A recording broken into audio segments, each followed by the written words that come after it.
Pop-Up Theatre presents The Victorian Menace, a Sherlock Holmes review, hosted by Alexandria Kay. And we're back, listeners. I know it's been some time since we've released a podcast concerning our favorite detective, but we've been busy here at Pop-Up Theatre with this year's lineup of live shows and virtual skits, but it's important we make good on a closing of our factual fiction Sherlock Holmes Series 3 with its season finale that was Spring-Heeled Jack. In this episode, Sherlock and Dr. Watson are investigating the case of the Victorian villain Spring-Heeled Jack, who terrorized England from 1837 through the turn of the century, stalking about the streets at night and making a nuisance of himself. Today, my guest is Dr. Karl Bell, who is an associate professor in history at the University of Portsmouth and a prize-winning author with many titles under his belt, including The Legend of Spring-Heeled Jack, Victorian Urban Folklore and Popular Cultures. Dr. Bell, welcome to our show. Many thanks, Alex. Great to be here. It's great to have you. So you worked on this episode as a consultant with the writer and director Scott McQuaid.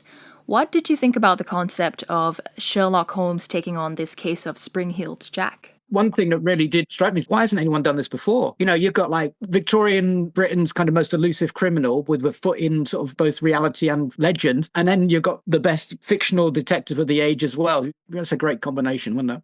Yeah, and I think we're the first. And what did you think of the episode? I really enjoyed it. I thought it was really well researched. And I don't kind of mean just any input I had. There's clearly a sense that Scott had done his homework on this one. The way Spring-Heeled Jack moved from the fringes of London into London, those various sightings and that transformation from being a kind of a ghostly bull to this armoured figure, that was exactly kind of what was being reported in those newspapers in January 1838. So the kind of the level of detail, the accuracy there, I really enjoyed.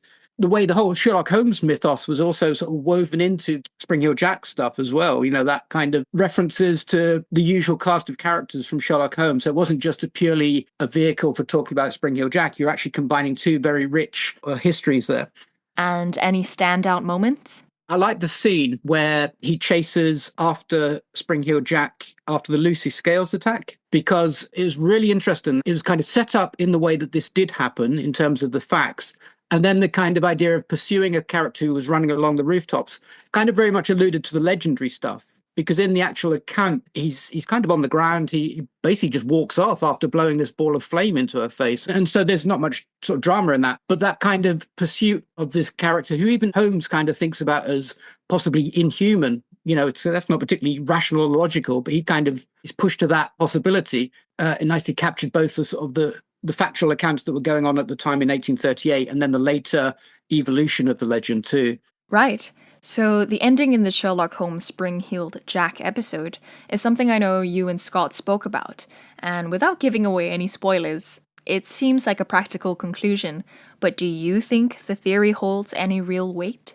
I think it nicely connects up some of the dots, if you like. I think there is, and again, I'm trying not to give any spoilers, but I think it explains, you know, Scott notes in the episode this idea of somebody who's perhaps an acrobat. It kind of makes sense there. The moving around, certainly after a certain period of time, so that this character is seen all around the British Isles is, you know, it kind of links into that in terms of credibility. There is also some grounding in the time of it sort of aligns with it. There were investigators, James Lee, who's mentioned in the episode, who was looking into this idea of sort of theatrical props. You know, how would somebody go about creating a ball of fire that could be sort of shot into somebody's face? Right. So, like all of these unresolved cases, there's always a wide and generally imaginative list of suspects of who the culprit could be, but do you have any leading suspects, or at least a type of person that would fit the profile? I certainly haven't got an individual. There have been historians who have tried to advance a case. Peter Haining kind of promoted this idea in, I think it's the 70s, of it being a sort of this roguish, wayward aristocrat called the Marquis of Waterford. And he kind of, it seems, sort of fabricated some of the evidence. When you go back to the historical records, there isn't any indication of that. There's talk about aristocratic pranksters, but not by name. So that's kind of been discredited. What the press is talking about is this idea of a gang of pranksters. And that kind of explains the various disguises. It explains how Spring-Heeled Jack can seem to be seen in so many different places. In terms of profiling, based on most of the newspaper accounts, you'd have to say a youngish male because of the sort of the speed and strength that they appear to have. There is also some indication that they did target, as the episode indicates, younger women predominantly, but exactly who that was remains a mystery. Right. And the legend itself of Spring-Heeled Jack is both popular and yet not so popular in today's society. So how did you come to know of it? Yeah, the name is quite well known, but the whole story behind it isn't so well known. And I was doing research on my first book at the time on kind of magical beliefs and ghost stories in Victorian cities. I was looking at Portsmouth and Manchester and Norwich and London as kind of sort of comparison of different types of places around England. And this name started just cropping up in the archival material that I was looking at. It was in the newspapers, it's in street ballads, it was in kind of county folklore collections. And it kind of kept talking about, it was a catchy name, but it seemed to refer to a ghost or a type of ghost, which I'd never heard of. But the fact that it was appearing in all these different cities really intrigued me, because ghosts haunt one place. That's the sort of what they do. And yet this name is in all these different cities. And so I'm thinking, well, how can that be? This ghost is moving around. So I basically just kept filing these interesting accounts while I was doing this other research. It became a side project, if you like. And then once I'd finished that other book, I was able to turn to this considerable body of stuff that I'd gathered about Spring-Heeled Jack. Yeah, well, that's the thing, because this Victorian villain hasn't yet been immortalized, so to say, on screen